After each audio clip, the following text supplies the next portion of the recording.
नमस्कार, मी सौमित्र बोटे. मित्र म्हणे आरोग्यमध्ये मी तुम्हा सगळ्यांचं स्वागत करतो. आज फार महत्त्वाचा विषय, आपल्या सगळ्यांच्या जवळचा विषय आहे. आजचा विषय आहे उपवास आणि त्या उपवासाचं खाणं. कारण काही लोक असं म्हणतात की उपवास करावेत आणि मग त्यामध्ये जे खाणं सांगितलं गेलं ते आपण खावं कारण पोटाला आराम पडतो वगैरे वगैरे, अशी एक थेरी आहे. आणि काही लोक असं म्हणतात की असं काय नसतं, एकादशी दुप्पट खाशी, म्हणजे तुम्ही खूप खाता आणि मग आधी आपण जे रेग्युलर जेवायचो ते बरं होतं असं म्हणायची वेळ येते.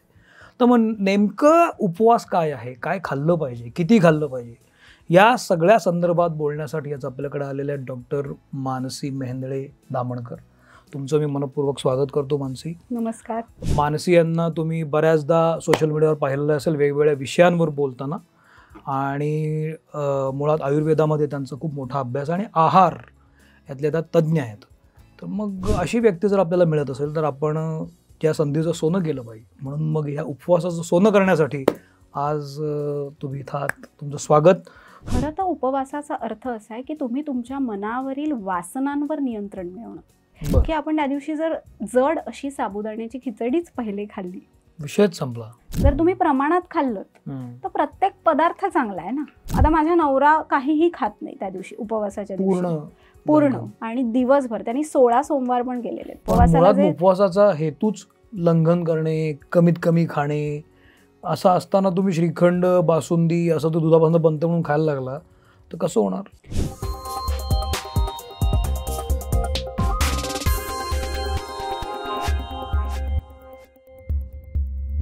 तुम्ही इथं वेळ देऊन आलात याबद्दल ही एक छोटीशी भेट. खूप खूप धन्यवाद. खूप छान आयडिया आहे. थँक्यू. तर मुळात उपवास आपण सगळेच करत असतो. आता येत्या काळात महाशिवरात्री पण आहे आणि तिथून पुन्हा उपवासाला सुरुवातच होते. बरोबर आहे. तर उपवास ही कन्सेप्ट आणि त्यातून आलेलं खाणं, त्याच्याबद्दल काय तुमचं म्हणणं आहे?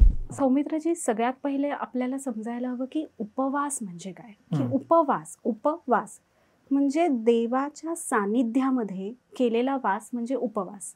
पूर्वीपासून आपली अशी संकल्पना आहे, कारण आपण आपल्या घरी एक पुस्तक असतं की ज्याच्यात वेगवेगळी व्रतवैकल्य आहेत. एकादशीचा उपवास, महाशिवरात्रीचा उपवास, हरतालिकेचा उपवास. पण आयुर्वेद असं म्हणतं की उपवास का करायचा, तर लंघन म्हणून. आता आपल्याला आठवड्यातनं एक दिवस सुट्टी असते रविवारची, ती आपल्याला लागते. कारण 7 दिवस काम केल्यावर आपण खूप थकतो.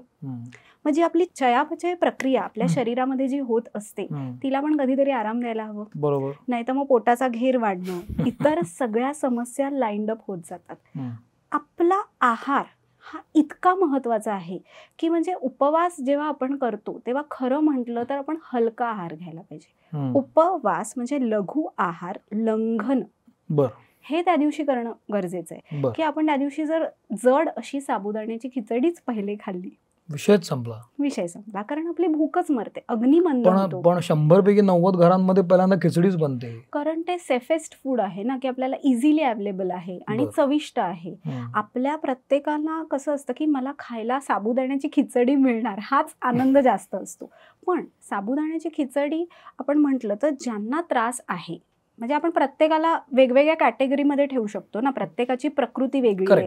तर पित्त प्रकृतीचा व्यक्ती आहे, त्यांनी साबुदाण्याच्या खिचडीमध्ये शेंगदाणा न घालता खोबरं घालायचं की त्याचा पित्त प्रकोप होणार नाही. आता कफ प्रकोप असलेली व्यक्ती आहे, तिने साबुदाणा जास्त वेळ भिजवून ठेवायचा आणि मग त्याची खिचडी करायची, म्हणजे ती तडतडणार नाही. त्याच्यावर थोडासा दुधाचा हपका मारायचा म्हणजे ती मऊ होईल, म्हणजे तो पचायला सोपा करण्याचे प्रयत्न आपण करायचे. पण खरं म्हटलं तर उपवासाच्या दिवशी दूध आणि फळ असं घ्यायचं, पण एकत्र नाही, कारण ते विरुद्ध अन्न आहे. पण दूध आपण घेऊ शकतो किंवा फळं घेऊ शकतो किंवा राजगिरा आणि शिंगाडा हे 2 असे पदार्थ आहेत की ते उपवासामध्ये खूप छान काम करतात.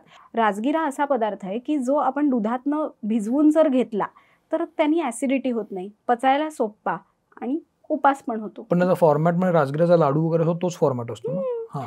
नाही, सुटा राजगिरा पण मिळतो. आपण राजगिऱ्याचा लाडू पण गरम दुधात भिजत ठेवला तर तो मऊ होतो, तो पण खाऊ शकतो. पण कधी कधी काही लोकांना त्याच्यामध्ये साखर किंवा गुळ काहीच नको असतं, तेव्हा आपण फक्त राजगिरा घेऊ शकतो. हलका असतो, पचायला सोपा असतो, ताकद देणारा असतो. त्यामुळे राजगिरा एक खूप छान उपासासाठी पदार्थ आहे. पण काही वेळेला काही जणांना राजगिरा उष्ण आहे असं वाटतं, म्हणजे तो खाल्ल्यावर त्यांना अंगाला खाज येते. असं काही जणांना असं आढळून आलं की काही लोकांना असा त्रास होऊ शकतो कारण त्यांनी गॅस क्रिएट होऊ शकतो. मग अशा वेळी आपण त्याच्याबरोबर गरम पाणी घ्यायचं, म्हणजे गरम पाण्यातनं घेऊ शकतो. दूध पचायला जड असतं ना, कधी कधी काही जणांना दूध आवडत नाही, मग गरम पाण्यातनं घ्या तुम्ही त्यावेळेला, तरी पण सोपा होतो. तसंच शिंगाडा इतका पौष्टिक आहे, बाहेरनं बघायला कोळशासारखा आहे, त्याच्या आतमध्ये पांढरा गर असतो, किंवा त्याचं जर पीठ आणलं ते सुद्धा आपण पाण्यातनं किंवा दुधातनं घेतलं तरी सुद्धा, किंवा त्याची पोळी करून खाल्ली, भाकरी करून खाल्ली, म्हणजे शिंगाड्याच्या पिठाची भाकरी असते ती घेतली तरी सुद्धा उपासाच्या दिवशी खूप छान त्याचा फायदा होऊ शकतो, किंवा रताळ उकडून खाल्लं. पण हे सगळे कार्बोहायड्रेट्स आहेत, बरोबर. ग्लायसेमिक इंडेक्स कुठेतरी तुमचा स्पाइक यातनं होणार, म्हणजे काही. पण मग फळं सेफेस्ट साईडला जातात ना, की फला आहार आपण जर घेतला तर लंघन पण होतं आणि दिवसभर कोमट असं पाणी पित राहायचं. कसं आहे, 7 दिवस आपण सगळं खातच असतो असंही म्हटलं तर, एक दिवस जो उपासाचा असतो त्या दिवशी जर आपण खऱ्या अर्थाने हा उपवास केला तर मग काही त्यातनं खरा फायदा होईल ना. पण मग हे उपवास केल्यामुळं आणि अशा पद्धतीचं खाणं खाल्ल्यामुळे पचनाच्या दृष्टीनं किंवा शरीरामध्ये काय बदल होतात, काय आता समजा आपण लंघन करण्याच्या दृष्टीने उपवास केला, फक्त फळं खाल्ली आणि गरम पाणी घेतलं किंवा सकाळी थोडं दूध घेतलं, तर त्या दिवशी आपलं जे डायजेशन असतं ते छान रिकवर होतं, डिटॉक्सिफिकेशन व्हायला मदत होते. म्हणजे उदाहरणार्थ तुमच्या आतड्यांमध्ये अनेक लेयर्स साठलेले असतात अन्नाचे, जर पचन नीट होत नसेल तर. पण जेव्हा आपण गरम पाणी पितो त्या गरम पाण्याने तिथे उष्णता क्रिएट होऊन ते पचन व्हायला सुरुवात होते. त्याच्यामध्ये चिमूटभर आपण सुंठ घातली त्या पाण्यात, तर सुंठ ही पाचक आहे आणि अग्निदीपक आहे, पण ती चिमूटभरच घालायची, त्याच्यापेक्षा जास्त नाही घालायची. चिमूटभर सुंठ घालून पाणी प्यायचं उपवासाच्या दिवशी चालतं नाही, आपण उपवासाच्या दिवशी हे घेऊच शकतो. ते पाणी आपण घेतल्यानंतर आपण फळं घेतली तर फळांमुळे कफ पण वाढत नाही. नाहीतर कसं होतं, काही जणांना उपवासाच्या दिवशी फक्त दूध आणि फळं घेतली की दुसऱ्या दिवशी ऍसिडिटी होते, त्यांना पचत नाही. म्हणजे उपवास करायचा पण असतो पण प्रकृतीनुसार त्यांना तो सहन होत नाही. मग अशा वेळी राजगिरा, शिंगाडा या पदार्थांचा खूप छान फायदा होतो. तुम्हाला आमसुलाचं सार माहितीये, ते किती छान पाचक आहे, पण उपवासाच्या दिवशी बऱ्याच घरांमध्ये ते केलंच जात नाही. जर संध्याकाळी आपण उपवासाच्या दिवशी आमसुलाचं सार किंवा राजगिऱ्याच्या पुऱ्या असा हलका आहार केला तर ते पचेल ना. त्याच्याऐवजी आपण साबुदाण्याचे वडे तळून खातो की जे तेलकटपणे पचायला जड पण आहेत, आणि मग दुसऱ्या दिवशी जसं तुम्ही म्हणालात की उपवास म्हणजे दुप्पट खायची, आणि परत आपल्याला त्यामुळे गॅसेस, ऍसिडिटी, पोट डब्बं वाटणं इत्यादी तक्रारी सुरू होतात. खरं तर उपवासाचा अर्थ असा आहे की तुम्ही तुमच्या मनावरील वासनांवर नियंत्रण मिळवणं. आपण चेक करत असतो की आपण हे करू शकतोय का, आणि मग हे प्रत्येकाच्या प्रकृतीनुसार वेगळं आहे, प्रत्येकालाच उपवास सहन होईल असं नाही. मग मी त्याकडे येणारच होतो. मुळात आता उपवासाला सुट्ट्या नसतात, जॉब असतात, हेक्टिक शेड्यूल असतात. उपवास कोणी करावा आणि कोणी करू नये हे प्रत्येकाच्या श्रद्धेवर अवलंबून आहे. आणि कॅपॅसिटीवर तर आहे, ते प्रत्येकाचं प्रत्येकालाच ठरवायला हवं.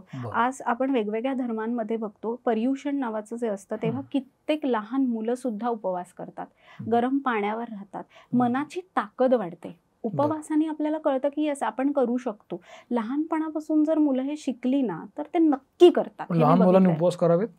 हे बघा कसं आहे, सगळं खाऊन नाहीतरी ते खातातच ना 4 वेळेला. फळं मुलांचा आवडता आहार आहे, दूध ते घेतात, आणि संध्याकाळी आपण त्यांना असं काही हलका आहार दिला तर नक्कीच ते घेऊ शकतात. फराळ म्हणजे उपवासाच्या दिवशी आहार नाही म्हणायचं, तर फराळ म्हणायचं. पण ह्या सगळ्यामध्ये आपण आपली मानसिकता म्हणजे आपल्या मनाची ताकद बघत असतो. म्हणजे आज आपल्याकडे महाशिवरात्रीचा उपास असतो किंवा विठ्ठलाचा आषाढी एकादशी, तर आज जे वारकरी विठुरायाचं दर्शन घ्यायला तिथपर्यंत जातात ते वाटेत कुठे एवढं काय खातात, त्यांचा आपोआप तो उपवास घडत असतो आणि कंटिन्युअस त्यांचं नामस्मरण घडत असतं. आज आपण हरतालिका व्रतकथा आहे त्याच्यामध्ये बघतो की पार्वती शंकरासाठी उपवास करते तेव्हा ते फक्त रुईचं पान चाटून म्हणजे ती उपवास करू शकते, कारण तिच्या मनाची निष्ठा असते ना. फक्त ते लाळ सुटते आणि त्या लाळेवरती तिचं पोषण होतं, ती जगते. म्हणजे आपल्याला 3 गोष्टी विल पॉवर. आपल्याला एकतर डिटॉक्सिफिकेशन होतं, उपवासामुळे आपल्या आतड्यांना संतुष्टी प्राप्त होते. उपवास म्हणजे काय, तर आपल्या मनाचा निग्रह झाला. तुम्ही करून बघा नक्की. गरम पाणी, सुंठीचं पाणी असं घ्यायचं, फळं खायची आणि लघु आहार रात्री घ्यायचा. अजिबात उपवासाचा त्रास होणार नाही, ऍसिडिटी होणार नाही. राजगिरा घ्यायला पाहिजे दुधातनं किंवा पाण्यातनं, आणि आपण वेळा ठरवून ठेवायच्या, स्लॉट्स. आता कफ प्रकृतीचा व्यक्ती असेल ना तर त्यांनी मिनिमम 4 तासांनी खाल्लं तरी त्याला त्रास होणार नाही. पण जर पित्त प्रकृतीचा व्यक्ती आहे तर त्याला भूक पटकन लागते, तेव्हा त्याला शेंगदाणे खाऊन चालणार नाहीत, कारण संध्याकाळपर्यंत त्याचं डोकं दुखायला सुरुवात होईल. आता काही जणांना शेंगदाणे चालतात, काही जणांना नाही चालत. सो हे परत वेगळं आहे. प्रत्येक व्यक्तीनुसार हे बदलतं. प्रत्येक व्यक्तीची प्रकृती वेगळी असते, प्रत्येक व्यक्तीची मानसिकता वेगळी असते आणि त्यानुसार ह्या गोष्टी आपोआप चेंज होत जातात. 4 प्रकारच्या प्रकृती असतात. 3 वात, पित्त, कफ.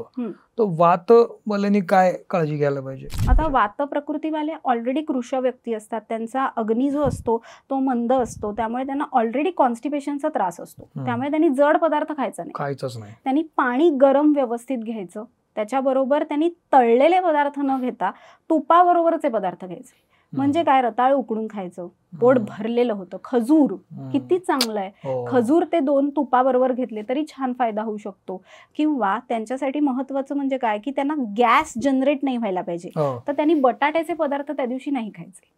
म्हणजे वातुळ आहे ना ते, साबुदाणा किंवा बटाटा हे पदार्थ कमी खाऊन शिंगाडा, राजगिरा किंवा वरी तांदूळ. पण आता महाशिवरात्रीला अनेक संकल्पना अशा आहेत की वरी तांदूळ खात नाही, त्यामुळे महाशिवरात्री सोडून इतर वेळीसाठी वरी तांदूळ हे सुपर फूड आहे.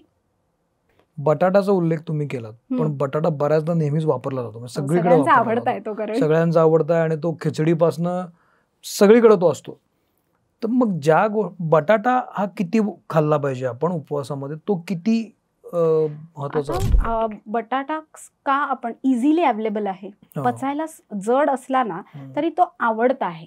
एखादा पदार्थ आपल्या आवडीचा असेल ना की आपल्याला तो बघितल्यावर तोंडाला पाणी सुटतं, पाचक रस स्रवतात आणि त्यामुळे ते मिळून येण्यासाठी तो बटाटा वापरला जातो. कार्ब्स आहेत ना त्याच्यात, त्यामुळे त्यांनी गॅस नक्की होतोच. त्याच्यासाठी तुमचा अग्नी चांगला हवा. जर तुमचा अग्नी चांगला असेल तर बटाटा सहज पचतो. पण मधुमेहाचा रुग्ण आहे, ग्लायसेमिक इंडेक्स वाढणारच आहे. सो प्रत्येकाच्या प्रकृतीनुसार ही काळजी घ्यायची आणि आपण खूप चिकित्सक व्हायला नाही पाहिजे, काय खाऊ काय नाही. आपल्याला जे पदार्थ सूट होते त्याची लिस्ट आपण आपली काढायची. पण मग या सगळ्यामध्ये जसं आपण या विषयाला सुरुवात जेव्हा केली की रेस्ट हवी असते तुमच्या पोटाला, हो, तर जनरली असं म्हणजे उपवास म्हणजे कमीत कमी खाणे. बरोबर आहे. हे सगळं बाकीचं आपण 4 कोर्स मील करतोच की सकाळी रताळ, दुपारी वरी, संध्याकाळी फळं, रात्री आणि काहीतरी. ह्याच्यापेक्षा हा जो आराम देणं जे असतो प्रकाराला, ते प्रायोरिटीनं करावं की हे प्रायोरिटीनं करावं उपवास म्हणून? प्रायोरिटीने करायचं झालं ना तर उपवासाच्या दिवशी तुम्ही लंघन करावं, हे सगळ्यात महत्वाचं. लंघन कसं करायचं असतं? लंघन करताना लघु आहार घ्यायचा. लघुच आहार घ्यायचा. काही न आहार घेता ते राहू शकणार नाहीत ना. म्हणजे काही जणांना शक्य होतं पण काही जणांना शक्य होत नाही. मग त्यासाठी त्यांनी काहीतरी तर खायलाच हवं. मग असं खायचं की ज्याने आपल्या शरीरामधले जे डिटॉक्सिफिकेशन आहे त्याला काहीतरी एक आपण हेल्प करू शकतो, की त्यामुळे आपला अग्निदीपन होईल, अग्नीचं म्हणजे पचन जे अन्नाचं आहे ते व्हायला मदत होईल. त्यांनी आपल्या शरीरामधले जे रस आहेत, म्हणजे सप्त जे धातू आहेत, रस, रक्त, मांस, मेद, अस्थि, मज्जा, शुक्र, हे सप्त धातू आहेत. पहिला धातू चांगला झाला की पुढचे धातू चांगले तयारच होणार आहेत. किंवा उपवासाच्या दिवशी आपण सैंधव मीठ वापरू शकतो, ताक घेऊ शकतो. म्हणजे ताक हे सुद्धा कसं आहे, वृक्ष आहे, त्यामुळे त्यांनी कसं होतं, आपल्या शरीरात जेव्हा पित्त वाढतं तेव्हा आपण ताक घ्यायला सांगतो. किंवा त्यांनी पचन चांगलं होतं, म्हणजे बऱ्याच जणांना IBS असतं तेव्हा आपण मुद्दाम ताक घ्यायला सांगतो की त्यांना ते हिलिंग व्हायला मदत होते. तर सगळ्यात पहिले आपण कॅटेगराईज न करता प्रत्येकाने प्रत्येकाचं स्वतःमध्ये ठरवायचंय की अरे मला खिचडी खाल्ल्यावर काही त्रास होतोय का, मी काय क्वांटिटी खाते ह्याला मॅटर करतं ना. जर तुम्ही प्रमाणात खाल्लं तर प्रत्येक पदार्थ चांगला आहे ना. पण तुम्ही एवढीशी वाटीभर खिचडी खाल्लीत काही त्रास होणार नाही. तुम्ही खिचडी खाऊच नका म्हणताय ना प्रायोरिटीने. हे बघा, मी असं कुठल्याही गोष्टीला नाही म्हणणार आहे, कारण शेवटी इझिली गृहिणीसाठी जे सोयीस्कर आहे, आज तिला जेव्हा ऑफिसला जायचंय तेव्हा ती पटकन खिचडी करून मुलांना देते, मुलांना आवडते. पण ना, मुलांनी सगळे पदार्थ खाऊन बघायला पाहिजेत. पण मग खिचडी पचायला अवघड ना. व्यक्ती आहेत ना, लठ्ठ व्यक्ती, डिपेंड्स, पुन्हा ते पर्सन टू पर्सन आहे. हा, खिचडीला वाईट कसं म्हणणार, एवढी चविष्ट असते ती, काही वाईट नाहीये ना. आज आपण साबुदाण्याची खीर जी असते ती ज्या बायकांना वाईट डिस्चार्ज होतो किंवा ज्यांच्या गर्भाशयाची कमकुवता असते तेव्हा त्यांना औषध म्हणून आपण ती साबुदाण्याची खीर देतो. सो कुठलाही पदार्थ जेव्हा आपण अति वापरतो तेव्हा तो त्रासदायक आहे. उपवास करायच्या आदल्या दिवशी आणि उपवास केलेल्या दुसऱ्या दिवशी असं काही फूड असावं का ठरलेलं, की नाही उद्या पुढच्या पुन्हा रुटीन लगेच आपलं करायचं? रुटीन नॉर्मल प्रत्येकाचं आपोआप होतच. म्हणजे आता सूर्यास्तानंतर आपण जे नॉर्मल उपवास करतो ते आपले म्हणजे आता संकष्टीचा उपवास असेल तर आपण रात्री जेवतो ना आणि उपवास सोडतो. पण तरी सुद्धा आपण दुसऱ्या दिवशी आंघोळ झाल्यानंतरच मऊ भात किंवा जे असतं ते खातो. पण तोपर्यंत तो उपवास पूर्ण होत नाही.